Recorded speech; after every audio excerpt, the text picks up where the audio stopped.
Hello everyone, তোমরা সবাই কেমন আছো? আশা করি সবাই ভালো আছো। আবারও চলে এলাম তোমাদের সামনে আরেকটি নতুন ভিডিও নিয়ে। আজকের এই ভিডিওটা একদম স্পেশাল, কারণ আমরা গিয়েছিলাম তারাপীঠ মা তারার ধামে। এই ভিডিওতে তোমাদের সাথে শেয়ার করব আমাদের পুরো সফরের অভিজ্ঞতা, ট্রেনের টাইমিং, থাকার জায়গা, মন্দির দর্শন, আশেপাশের ঘোরাঘুরি আর ফেরার পুরো পরিকল্পনা। তাই বলছি একদম শেষ পর্যন্ত দেখো। আশা করি তোমাদের তারাপীঠ ভ্রমণে এই ভিডিওটা অনেক কাজে লাগবে। সকাল সকাল আমরা বেরিয়ে পড়লাম ব্যারাকপুর থেকে, রওনা দিলাম কলকাতা স্টেশনের দিকে। যেহেতু খুব ভোরে রওনা হয়েছি, তাই রাস্তায় কোনো রকম জ্যাম পাইনি। এইভাবে সময় মতো আমরা পৌঁছে গেলাম কলকাতা স্টেশন। আমাদের ট্রেন ছিল 12363 হলদিবাড়ি এক্সপ্রেস, ছাড়ে সকাল 9টা 5 মিনিটে।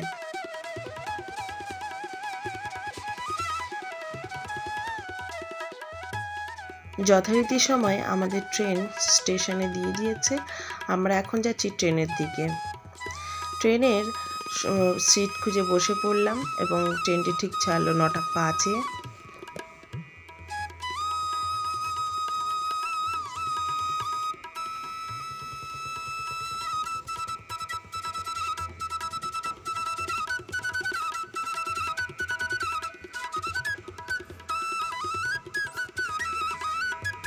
যাত্রাটা ছিল বেশ আরামদায়ক। ট্রেন মাঝখানে বেশ কিছু স্টেশনে থামছিল, তাই একটু সময় লেগে গেল।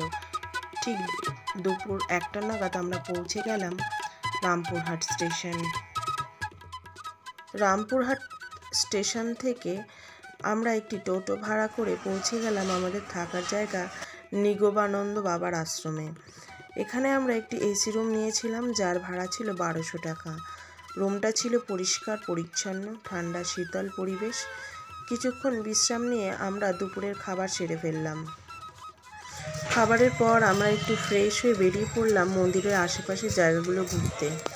যদিও আমরা আগেও তারাপীঠ এসেছিলাম, কিন্তু মূল মন্দির ছাড়া আশেপাশে ছোট ছোট মন্দিরগুলো তেমন ঘোরা হয়ে ওঠেনি। এইবার আমরা হাতে 2 দিন সময় নিয়ে এসেছিলাম, তাই ভাবলাম যেহেতু পরের দিন সকালে পুজো দেওয়া হবে, আজকের দিনটা ঘুরে ফেলা যাক।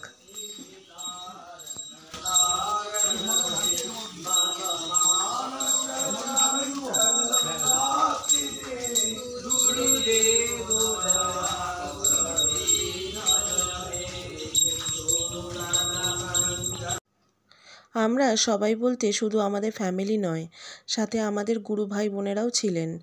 প্রথমে আমরা গেলাম দ্বারকা নদীর ঘাটে। এখানেও রয়েছে অনেক ছোট ছোট মায়ের মন্দির। সব কিছু দর্শন করলাম। নদীর ধারে বসে খুব প্রশান্তিও লাগছিল, এক ধরনের আধ্যাত্মিক প্রশান্তি যা ভাষায় বোঝানো যায় না।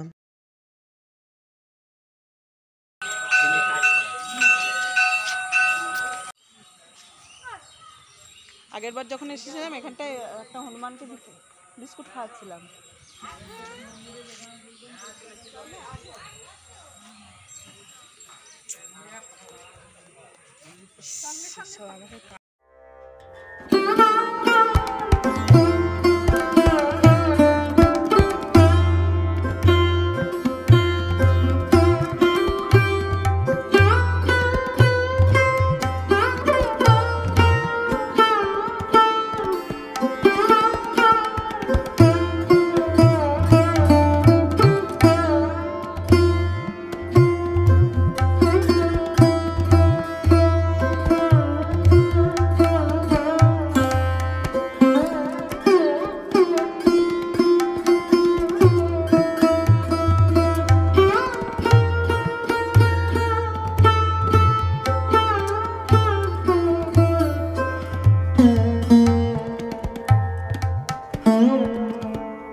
এরপর হাঁটা পথেই চলে গেলাম ভারত সেবাশ্রম সংঘে।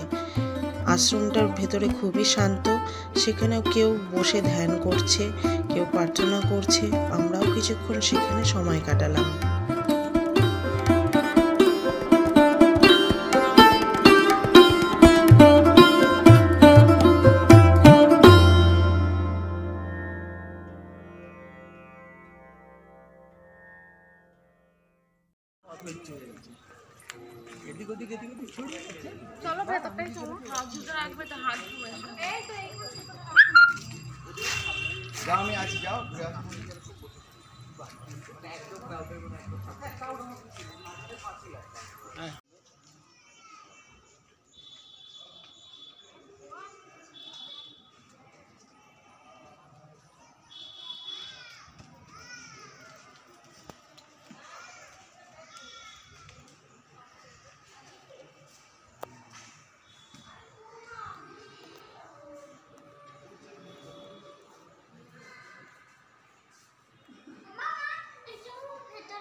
আচ্ছা,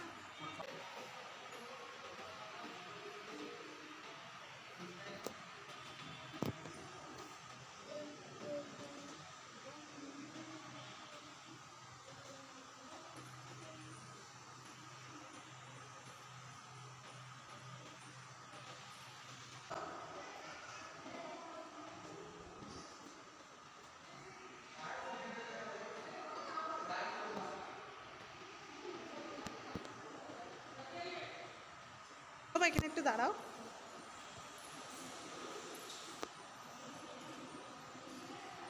কি হচ্ছে এগুলো?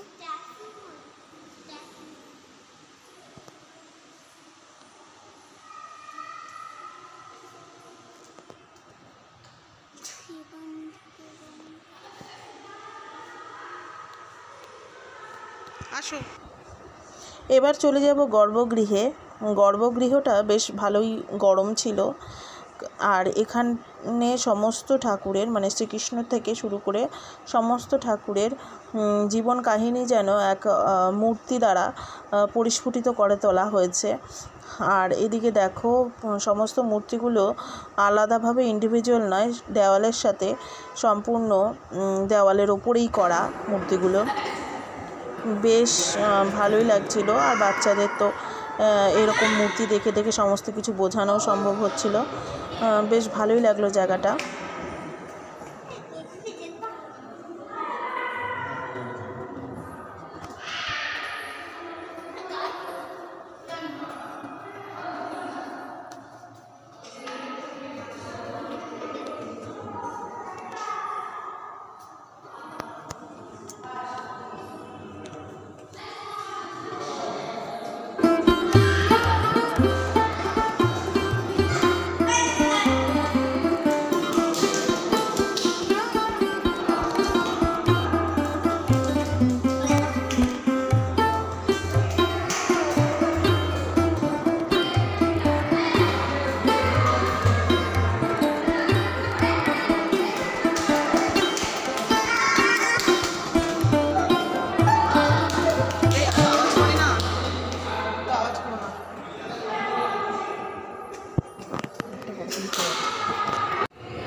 পরদিন খুব ভোরে উঠে স্নান সেরে রওনা দিলাম মায়ের মন্দিরে।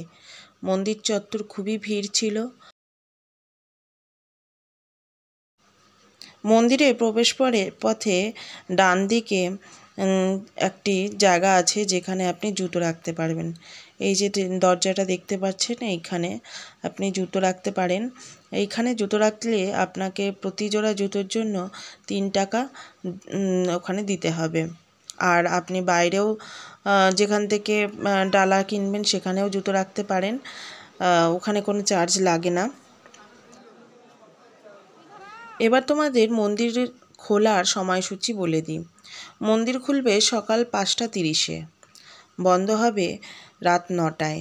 দুপুর 12টা থেকে 1:30-এ, বিকেল 5টা থেকে 6:30 এই সময় দুটো ভোগ নিবেদন হয়, তাই মন্দির সে সময় বন্ধ থাকে। পুজোর লাইন। এখানে পুজোর লাইন দুটি ধরনের, একটা হচ্ছে সাধারণ লাইন আর একটা হচ্ছে 500 টাকার ভিআইপি লাইন।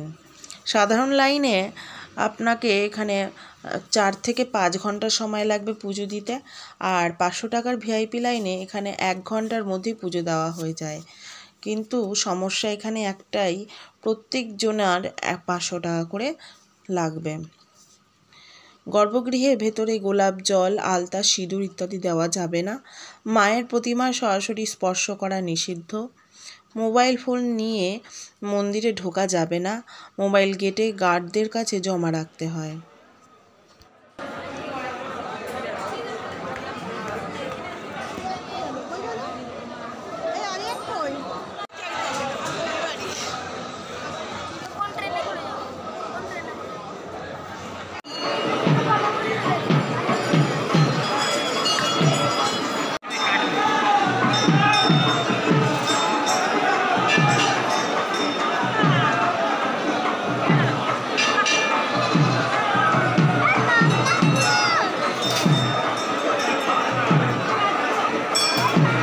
মায়ের মন্দিরে পুজো দেওয়ার জন্য আমরা লাগেজ গুছিয়ে বেরিয়ে একবারে হোটেল নিয়ে চেক আউট করে বেরিয়ে পড়লাম, আর একটা হোটেলের লাঞ্চ সেরে চলে আসলাম রামপুরহাট।